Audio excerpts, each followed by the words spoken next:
All right. Thankful to be back in Dowdy, and finally a Saturday game in Dowdy. It's been a while since we had one of those, and be the first day game of the year in Dowdy-Ficklin. So excited about that. No place I'd rather be than with Pirate Nation in the FIC, and it'd be great to have friends back, alumni back for homecoming, and a big game. A lot of events going on this week.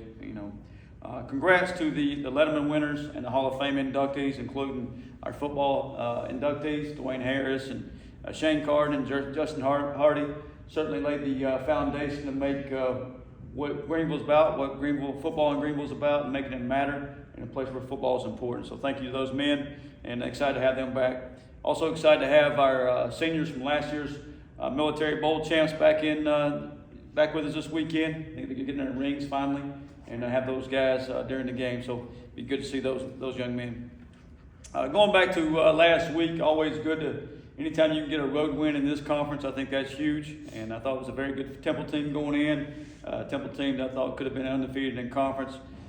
Just think some of the highlights coming up there in Philly. It was a tough place to play, but I thought we did a really good job just bringing energy and bringing juice to it all day. You could have easily went into it, had a bye week, 16 days off, and just kind of oozed out of there or got off to a slow start. But I thought we started fast. And, defense gets the 3 and out. Offense goes down and scores. We pick off their quarterback for the first time all year and go up 14-0. Thought it was a really good job with that. I think the biggest impact of the game was the physicality we played with on both sides of the football. And that's something we practice. Just talked to our group this morning about you run the football because we practice inside run. We do perimeter drill on the perimeter, on the edges there, and able to be physical out there. And it's the same thing defensively. You're able to stop the run because of inside runs, some things we do there. So I thought that was kind of the biggest key throughout the game on both sides there. I thought those running backs, London, TJ, Marlon, all had good games. Anthony certainly had a big run there, 45-yard touchdown. And then Yannick showed up in the passing game, had 100 yards receiving, 2 touchdowns. I thought Javante Connor, just watching him and doing some things, thought it was his best effort of the year, blocking, doing some things on the perimeter. Desiree Riles continues to be an impact. And I think those guys up front, Kojo, you see him at the end of plays, come finishing guys off and pushing a pile. Him and Kyle, thought Kyle Long, that was his best effort of the year. And Cooper in there as well, played really well up front. Defensively, had several guys did a good job. But I think it was just kind of a combination of stats. You look at the stats, there's not a guy with 10 tackles or a guy with all the sacks or a guy with all the stats. But I think it's a defensive unit that's doing it as a team and doing it as a group, and really proud of that group right now. I thought Jordy Lowry started off the day playing really well and had a big TFL on a corner fire there, almost picked off the first play of the game, and did a really good job in one of his first starts of the season. Jamarly Riddle, had a pick the kid off last year twice, and early in the game was able to do that as well. And then up front, just some guys. Zion, Wilson, Picard, JD, Josiah Robinson, all those guys doing it up front. Good job up front, just dominating. I think going into the game, they were only giving up about 4 TFLs a game. Most of those came in the Oklahoma game, and I think we had a little over 8 TFLs on the day. So, I thought Raheem Craig probably had his best effort of the year, just running the football, chasing the ball around. Some other guys that kind of got in the game, Aiden Duncanson showed up a little bit, coming downhill, make some tackles, throwing his body around. And then Mike Wright, we're able to get him in a corner and just, using him in multiple areas and help our football team. So, kicking game, I think Nick Mazzy walks out there again, hits it right down the middle of the uprights, big long kick again, continues to be consistent. And then Ryan Rosenberg, all he says, just get him the ball, I guess, and was able to break a play there in the run game. And I told him he should actually score, but it was good to see him get the first down. And just the energy on that play from our sideline, I thought was the biggest factor. We pointed out our effort, we pointed out our edge this morning, and then that energy, and it shows up particularly on that play of everybody on the sideline and teammates being excited, not only for our football team, but for Ryan making that play. On our opponent, they're coming off a bye week. They've had 15 days off, so they'll be fresh, and they've had extra time to prepare for us and extra practice time to kind of get ready for the Pirates. Tim Albin is their new head coach. Tim comes from Ohio, done a great job up there, I think the last 3 seasons. Won 10 games each of those seasons. Offensively, there'll be some familiarity there. Todd Fitch is their offensive coordinator, once a Pirate. and they're going to have a quarterback, Grayson Lewis, who started out his career at Duke. They're really a huddle football team. They'll play 11 personnel, 12 personnel. You'll see zone run game. You'll see a little bit of counter, some quick game, ball control, and then they'll max protect, play action, take a shot down the field. Defensively, you're going to see more of a 4-down front. Nate Faines is their defensive coordinator. He comes with the head coach from Ohio. And their linebackers kind of stand out. The Smiths, number 19, and 40, Williford, kind of lead them in tackles. And I think in the kicking game, both their returners in the punt return game, the kick return game, do a good job. 5, Nicholas. In the punt return game, he also stands out offensively, just his speed. I think he's about a 10'7", 10'6" kid from high school. And then the kid from Hopewell, Ely, is 89, is a kick returner and does some good things back there, and certainly got the speed to take one to the house. So as we go through the week, we obviously want to focus on our opponent like each and every week, but the biggest focus is on us, our preparation, our mindset, and getting ready to play a football game in Dowdy-Ficklen with our fans on Saturday. So at this time, I'll let you guys ask away. Nobody gets to start besides Steven. He's on the streak right now. They raise their hands, but 14-all. They came back and tied it. Y'all, I think, on that drive, ran out 11 straight times. You talk about the physicality, but it seemed to make a statement, kind of wear them down, and just can you talk about what that did for your sideline? Yeah, that felt like old school football there. It's a part of those option teams forever, and that's exactly what it felt like. And you mentioned we got a 14 nothing, and they come back and make a run at it.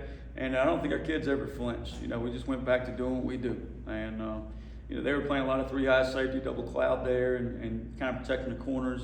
And I thought our offensive line and offense and whole, Coach Baker and everybody did a good job just tackling what they gave you. And then that was a run game, and just went at it and just being patient and that right down the field and putting the ball in the end zone and playing the style we want to play. So, and that, like you said, like you see Marlon Gunn punishing guys, you see Kojo over the top, and you see Panda pancaking guys, and TJ and London, and just play after play. And it just wasn't one or two guys being physical. It's physical on the perimeter. It's physical blocks. It's physical run game. And to finish that thing in the end zone sets a lot of energy for your team, and it does a lot of things for your entire team when you can run the football like that. It obviously opens up the pass game down the field, and obviously keeps your defense fresh. The best defense you can have is the one that's on the sideline, and certainly a run game will do that for you. Sticking with the run game, I think 11 different guys had carries in that one for over 350 yards. What do you throw different looks at a defense? How does it kind of stress out trying to stop it? Yeah, I think, defensively you go into a game plan, you look at what we do, and you look at Anthony Smith running by you, and that definitely scares you because he can get to the box pretty quick. And speaking of Anthony, I thought he had an exceptional effort on Yannick's long run, just getting down there and making an extra block, and just really, really appreciate that. But all those things open it up, and it wasn't just the inside run game or just the inside zone or whatever working in there. It was the perimeter, and those, putting the ball in Anthony's hands, Brock's hands, and DeCirio blocking out there, Mason Brown blocking out there. So all that opens up just kind of some different things and play action off of it. We were able to hit DeCirio with that as well. So it just kind of creates everything, kind of flows together. And we're starting to put those things together to be a complete football team. Now the biggest challenge will be, can we be consistent with it? Can we go from one week to another week, be consistent of doing things we need to do to win a football game?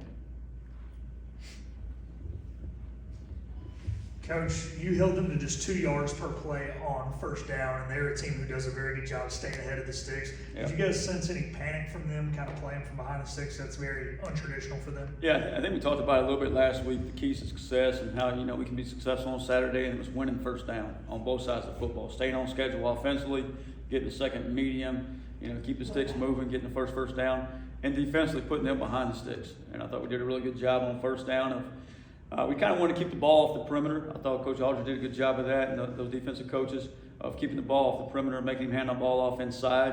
And, I thought we did a good job up front of getting some penetration and get some TFLs, put them in 2nd and 11, 2nd and 10, 2nd and 12s, and kind of makes your job easier on the night if you put the stress on them. And certainly, you can take a lead and put them in 2nd and long. It kind of gets them out of the comfort zone. It makes them, play in a different mindset, game plan that maybe they're prepared for. So, I still think they're a good football team. I think Evan Simon's certainly a good quarterback, and I know they've got a tough stretch of 3 games left, but I think they're going to end up, getting that 6th win and get to a bowl game this year. Coach, with Roseborough's success on the fake punt and the way he had the world by the tail at JP2, any plans to put him in short yardage and especially around the goal line, put him back there in the backfield? Yeah, he hasn't quit talking about it since Saturday, so I'm sure if we do, that you'll know about it before our opponent does, or with our opponents at the same time. But he was obviously a high school running back, had done a good job. He told me the reason he didn't score and tried to hurdle the guy. He was only worried about protecting the football. He wasn't worried about the score. He already had the first down. But we've been working those things for all season long, and certainly gives you the flexibility to do that in those special team situations. So just another guy that is not just bought into doing his job defensively, but to help us on the special teams. And does a great job there. And we got other guys that played high school running back. I think that's the unique thing about when you recruit athletes and you just recruit good players and recruit guys that are athletes and find the spots for them later on. And I think that helps you be versatile and be creative in areas like that. Coach, TJ had a big game, but he had some adversity early in the game. Did you say anything to him to kind of get his confidence back there? Hold the ball. I think Coach Freeman told him to keep that thing up high and tight. And he's a young kid. He's a really going through his freshman year, and I think that was the first one all year that we let out and let on the ground and didn't get it back. And we just got to do a better job of being conscientious about that. And I thought for the most part, the rest of the game we were. That one time he got the ball a little bit low again, but for the most part, we're doing a pretty good job keeping that thing up high and tight. And if it don't cost you, it obviously cost us 7 points there, and you need to do a little better job defensively in the red zone there. But if it doesn't cost you a game, you can grow from that, and you got to grow from it regardless. But it's not as painful if it costs you a game. So if it's going to happen, probably happen at a good time. If there is a good time for those things, but we just got to grow from it. See if we can go another 7 games without that happening. Scored 40 points, more than 40 points in the last 2 games. Just what have you seen click offensively just for them to be more consistent? Yeah, we need to be consistent about scoring 40 points for the next 4 games. But I think we're starting to put some things together. I mean, you had 568 last Tulsa game, over 600 this game, and you're just seeing guys starting to play together. Caden's doing a really good job commanding the offense, running the offense back there. And guys taking care of the football, giving the extra effort, playing with the edge, playing with physicality. And those things add up to points on the scoreboard, yardage, keeping the defense off the field, and Pirate wins. So we got to continue to be consistent with that. Coach, it's a big week as far as other sports are concerned. I mean, this campus is going to be having all types of basketball and everything going on here, homecoming. But how do you describe this time of year? You have all that stuff going on. I think it's one of the as you go throughout the year, like one of the best times of year for sports in general. You just finished up with the World Series. Basketball started to start up. The most important games of the football season are really at play here in November to decide. You got rivalry weeks, you got conference race weeks, you got who's getting to a bowl game, who's playing for a conference. All those things are kind of playing out in November. And we talk about November being special, making it in November to remember all those things, and certainly got off to a good start on the first day of it. We just got to be consistent with it throughout the week. And obviously, like as you spoke about, there's a lot of things going on campus this week with the homecoming, with basketball games starting up. But our main focus still got to be on us and our preparation and keeping that the main thing. We talk about control the controllables and keep the main thing, and it's certainly going to be a test this week, and we got to do a great job of that and prepare preparations for Saturday at 3 p.m.